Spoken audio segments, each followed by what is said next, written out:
So the winter holidays. Who likes winter holidays? Winter holiday season often conjures up images of cozy fires, lavish meals, laughing people lounging contentedly, all relaxed.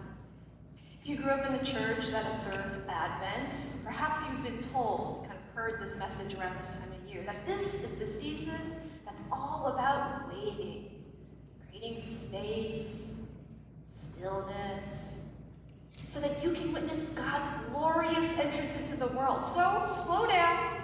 I know you have finals, but slow down. A hot cup of tea.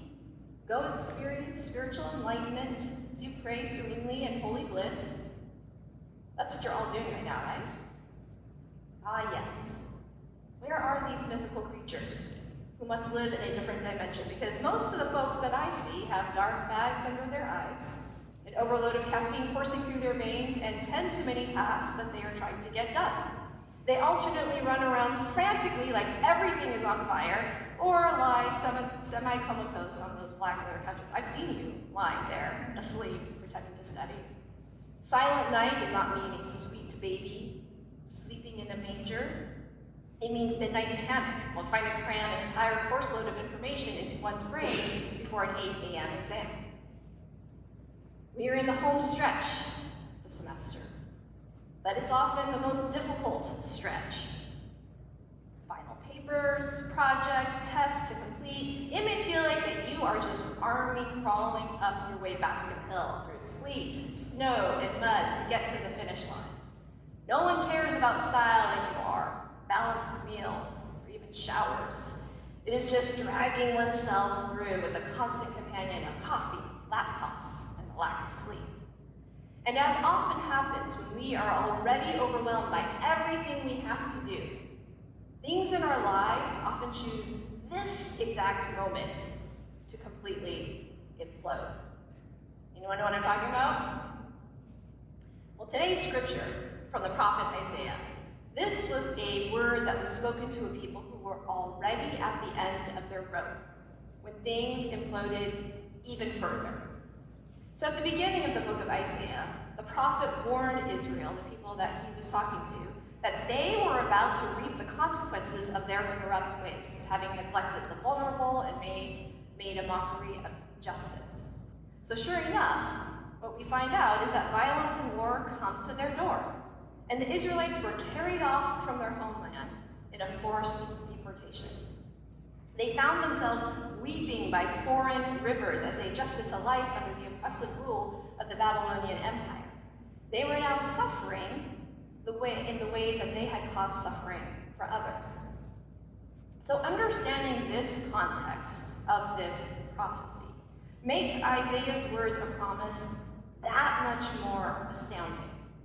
So despite all of that, despite the fact that they had made a mess of things, God would not leave them in ruin. While most of us cannot relate to this particular experience of suffering, it is a reminder that God banishes no one to their anguish. Isaiah's words also speak to those of us who find ourselves in a mess, burdened, banished, no matter how we come to find ourselves in these places, whether we are the authors of those fiascos or not. Maybe there are times that you feel like you have been exiled to a foreign land, this university campus, graduate school life, where your existence consists of constant demands that threaten to bury you. Perhaps you have found yourself weeping by your own river in Babylon, with tears coming in unfamiliar places, far from the comforts of home. Commitments and responsibilities taken on 6 months ago with passion and energy now may feel more like unwanted loaves that you wish somebody would just remove from your aching back. Listening to the stories in our community, I know that unexpected illness, tragedies, and conflicts have disrupted plans and made the future look uncertain.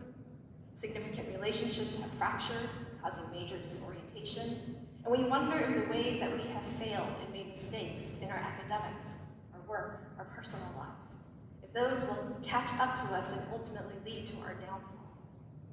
There is plenty of stress, heartache and confusion to go around, so that even the things which are supposed to bring us joy, they sometimes come with shadows as they remind us of things lost, hopes left unfulfilled, and pain that still lingers. So listen again to the words from Isaiah.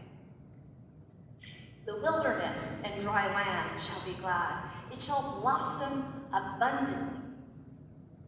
The eyes of the blind shall be opened, and the ears of the deaf unstopped.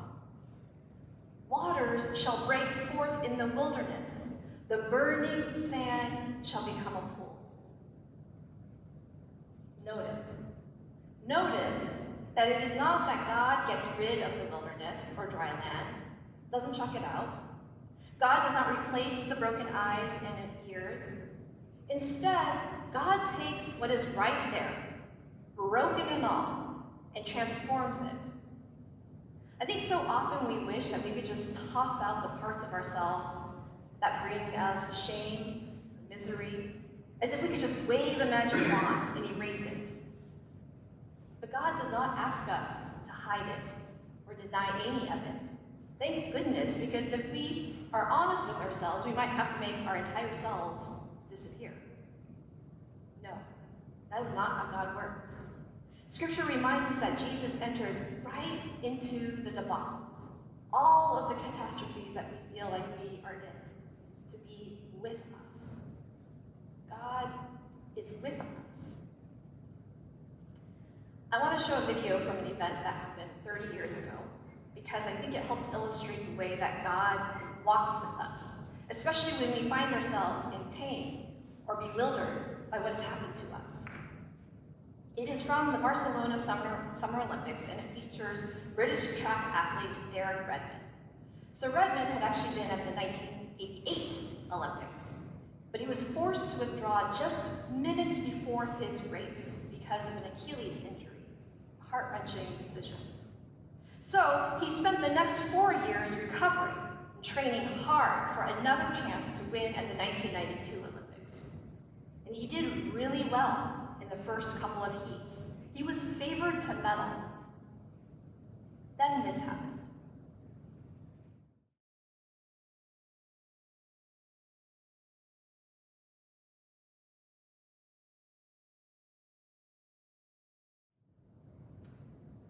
Derek Redmond never won an Olympic medal like expected. His plans were certainly ruined, and yet this has become one of the most celebrated moments in Olympic history. I think this event powerfully demonstrates the promise of the Advent season. Years and years of training and hopes were dashed in an instant when Redmond's hamstring tore at the worst possible moment. You might say that everything imploded at exactly the wrong time. You can see the pain and agony in his face, not just physical, but the emotional devastation that he experienced in that race when his dreams vanished right before his eyes. There's no getting around the incredibly difficult place that Redmond found himself in. And then his father bursts onto the scene, running to his side to support Derek along the way. The injury and the tears, they're still there. They do not just disappear. But Redmond is not alone as he limps his way to the finish line, his dad swatting people away so that they could go together. It is grace and love right in the middle of things falling apart. And so paradoxically, even in the calamity, there is triumph. The promise of Advent is that God comes directly into our messy and imperfect lives and is with us through it all. This is the good news proclaimed by the prophet Isaiah in the story of Christmas. God comes to be with us no matter what state we find ourselves in. She comes when we are limping along to slip herself under our arms so that we can sob into her shoulder as she helps carry the pain that is burdening us. We are not left alone in our anxieties, nor do we need to fear that our failures will doom us. Whatever parched lands that we have been languishing in, however weak and feeble our bodies may have become, we can trust God's transforming presence to come and meet us in our despair and turn those into songs of joy and gladness. I want close with a blessing that Kate Bowler shared just a few days ago. She is someone who is intimately familiar with having things implode at exactly the wrong moment. She was diagnosed with stage 4 cancer at age 35 with a newborn baby, just as her career had been established at Duke University and was taking off. Her memoir, Everything Happens for a Reason, and Other Lies I've Loved, is well worth reading if you have not read it before. So she shared this blessing. She called it a blessing for when you are feeling especially fragile or glitchy. So receive this blessing. Blessed are you who find it hard to get out of bed or off the couch, for whom motivation is hard to come by, and even taking a shower feels like a massive accomplishment. You who sometimes wonder if you would be missed at all. Oh friend, may you remember that you are not the bad thing. You are not the bad thing. You are not your disease or your mental illness or your sorrow. It might be tempting to believe that you are irreparably broken, that nothing will ever get any better, that this is as good as it gets. Blessed are you who feel fragile, who feel the weight of humanity on your shoulders today, fragile in body and in mind. You who need to be reminded that you are wonderful, beautiful, a treasure to behold. If you are having a particularly dark day, may you find a little light and levity in the absurd, a ridiculous hobby for no reason whatsoever but to keep you busy and your hands and mind occupied. A funny TV show that you can get lost in, the kindness of a friend or a neighbor or stranger or a doctor, the right word of encouragement at exactly the moment you need it. Put your hand over your heart.